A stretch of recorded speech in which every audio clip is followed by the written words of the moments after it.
নির্বাচনের প্রাক মুহূর্তে তেলিয়ামুড়া থানার নিকট অবস্থিত বিদ্যুৎ দপ্তরের অফিসে সোমবার রাতে চুরির ঘটনা ঘটে।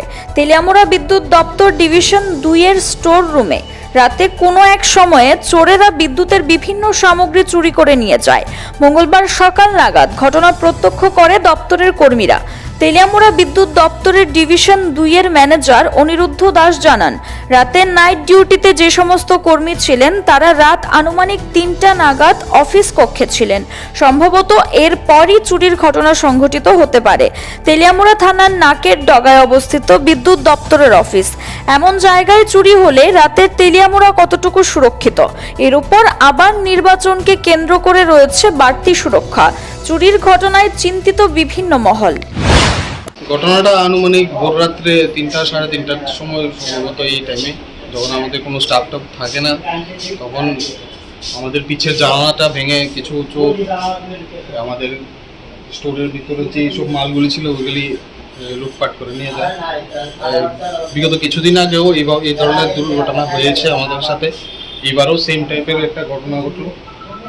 এখন আমরা অ্যাসেসমেন্ট করছি কী কী জিনিস হারানো গেছে, কী কী জিনিস বাকি আছে। এই কিছুক্ষণ পরে এটা জানা যাবে।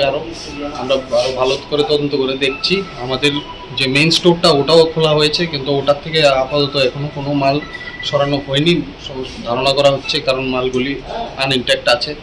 বাট ছোটো মালগুলি এইগুলি অনেক সরানো হয়েছে এখান থেকে, যা দেখা যাচ্ছে এখানে একদম খালি। এখনও আমরা অ্যাসেসমেন্ট করছি। আপাতত ধরা হচ্ছে যে 30 থেকে 40 হাজার টাকার মতো মাল সরানো হয়েছে এখান থেকে।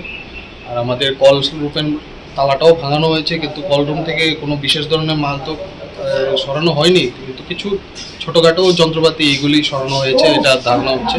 কারণ আমাদের স্টাফরা আমাদেরকে রিপোর্ট করেছে তাদের কিছু যন্ত্রপাতি ওরা পাচ্ছে না। তো এখন আমরা জিজ্ঞেস করে দেখব তাদের কী কী মাল হারানো গেছে, কী কী মাল আমাদের কাছে এখনো আছে। আশা করি আমরা একটা ভালো একটা এস্টিমেট করতে পারবো কী কী ধরনের ড্যামেজ হয়েছে।